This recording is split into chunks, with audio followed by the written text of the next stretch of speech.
Good afternoon, welcome back to the Daily Grind. We are here back on this job right here, obviously, and I'm fixing to get to stretching in. I'm gonna show you exactly what I wanna do here, step by step, okay?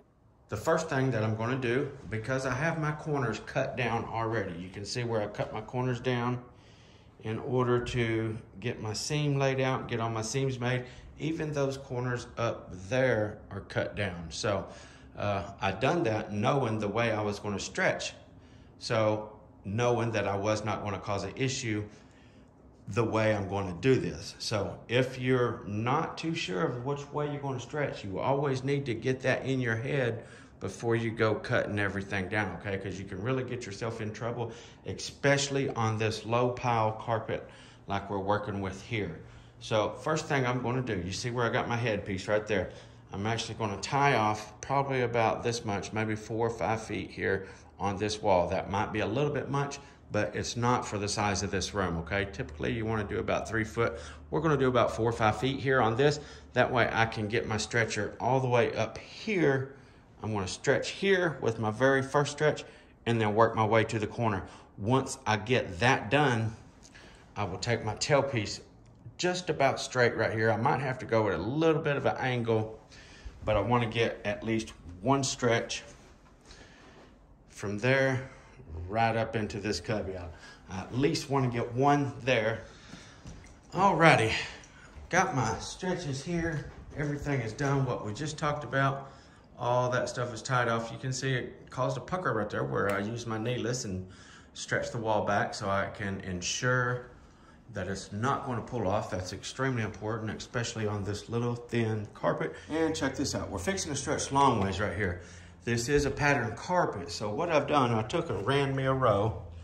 If you can see that all the way down through there, I ran me a row and I measure off the wall to my row, all the way down here where it's already tied off, 9 inches exactly.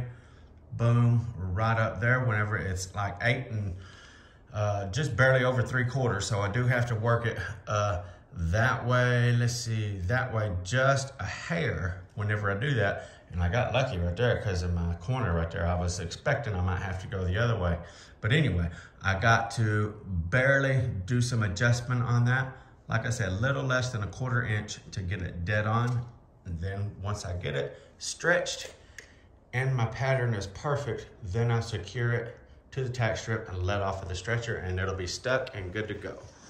Okay, so it's quite complicated to get a super long stretch like this because your pole's bowing up. But if you find the weak spot where it's bowing at, you can always place a couple of knee kickers, one on each side, to hold your poles steady while you get your stretch. Okay, so I now have all of this stretched up, and a person would typically jump right here and finish stretching up lengthways, going that way, working itself right on over to the corner. However, if we do that, whenever we stretch this crossways, it's going to create a problem right here if it's already tied off right there in front of the stretcher. So I'm going to stop right there, stretching, come back down here crossways, finish stretching all this up crossways. Okay, so I am now worked all the way up to here. I got all of this done. I'm fixing to turn my stretchers around now, go back long ways, stretch up to this right here. I'm gonna show you what I had to do right here. So whenever I stretched all up there, right, and then I brought my stretchers back here, stretched up here. So what happened was, as soon as I stretched here, obviously it caused a little pucker here. So while I had tension on my stretcher, I took this little guy right here, boom, just like that. And I said, toot, toot, toot, toot, right over to that angle. Wasn't a huge bubble because it already had tension here, but it was a pucker whenever I done that. And then I just worked it right out there. And I got that stretch and that stretch, worked it that way. I worked this cubby that way and that way at the same time to release that bubble. And I also stretched it over this way with that. So that cubby is now nice and tight. Again, fixing to take and turn my stretchers, finish up long ways. All right, so I just want to show you something real quick. dealing with this little low nap loop and cut pile carpet with the baseboards raised up, you in order to make it look pretty like so, obviously tack strip placement has a huge deal with it, but even if you got your tack strip right, you can still make it look ugly, okay? You have to tuck it right. If you just go packing it down in there like you normally would, it's going to look ugly, okay? So I want you to notice what I do here. I actually take and I'll tuck it down there, and as soon as the backing gets underneath the baseboard, I'm going to stop packing it and just pretty it, okay? Watch this. So I'm tucking it, tuck. Okay, that reached right there. That's what I want. Now, as soon as the backing goes under, now it's not pretty yet. So the backing just fell underneath the base, okay? That's exactly what I want. I don't want to keep pounding on it right there, or else it would be ugly, okay? Now that I got that in there, I'm just going to slightly do that, and that is going to get them fibers just tucked right underneath of the baseboard with the backing, okay? And that is how you have a pretty low nap carpet. Alrighty, we are done with this big room, and it's not too awful bad. You can see down there, you can see a little bit down on that very end down there. It's not as bad as I thought it was going to be, though. It actually didn't bulge up too awful bad. This one right here, you can't even see it at all.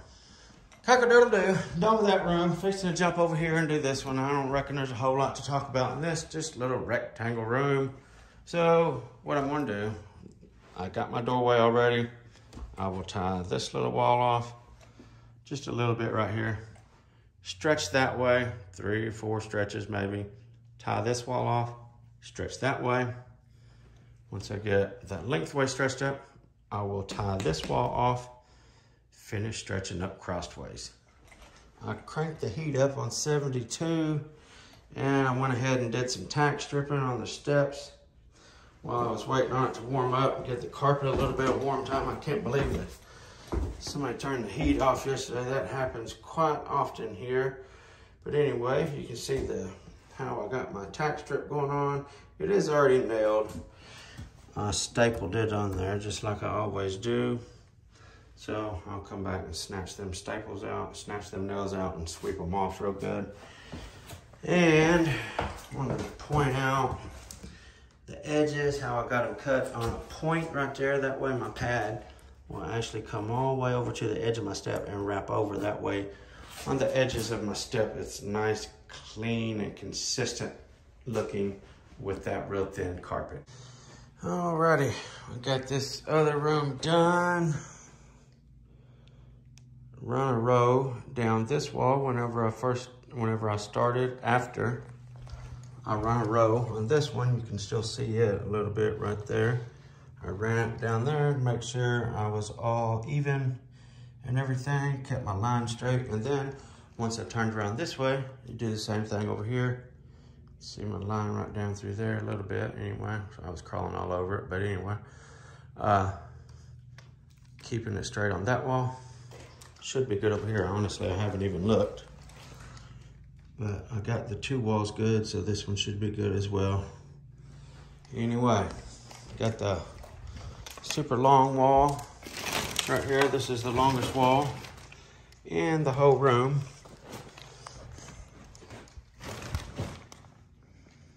And it is beautiful all the way down.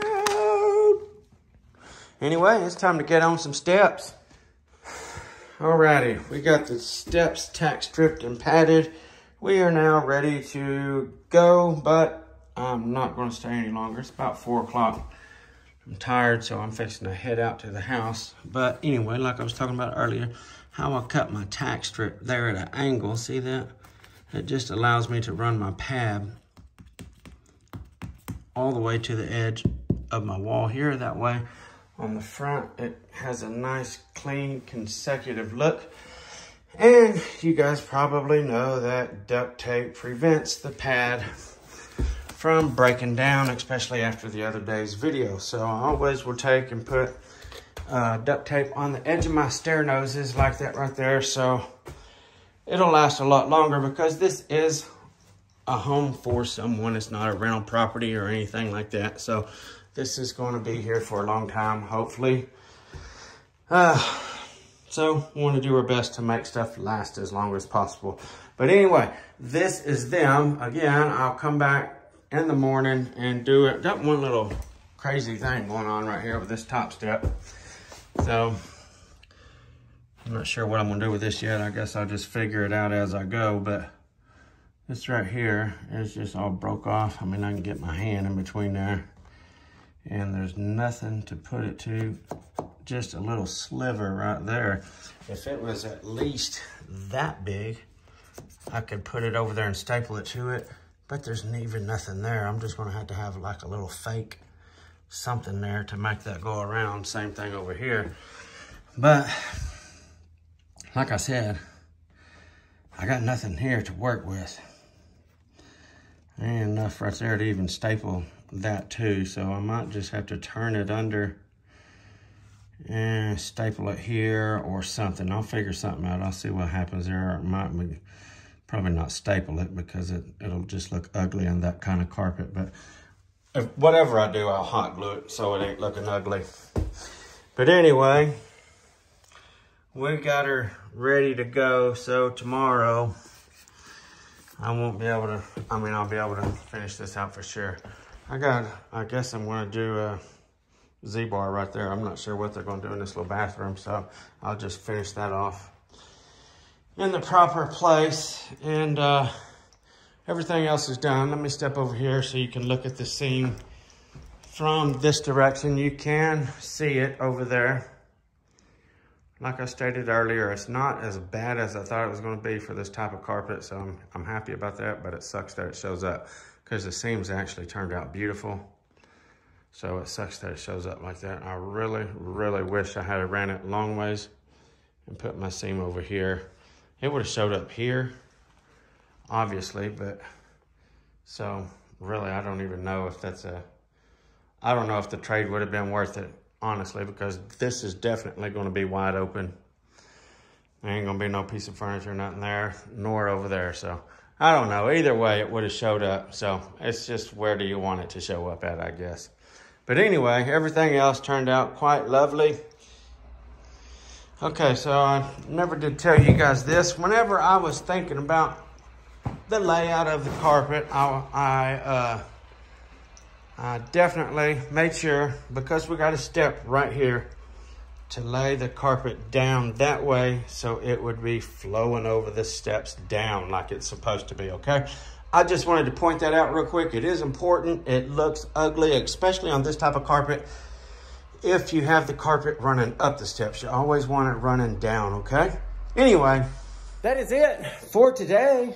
I hope maybe you guys have maybe learned something, help you guys out some kind of way. I don't know. That's the point of these little daily grinds, is to maybe just help somebody out. Show the way I do stuff. I don't know. It's kind of crazy. I hear from a lot of people that people think a lot more of me than I think of myself, and it kind of gets messed up sometimes because people think too much of me. But anyway, maybe it'll help somebody. Again, that's the purpose. That's the whole purpose of this channel, is just to help people out in their day-to-day installations, in their career, all the way around. We just want to help you guys out, okay? So thank you guys for tuning in to the Daily Grind. Until tomorrow, FBSB's out.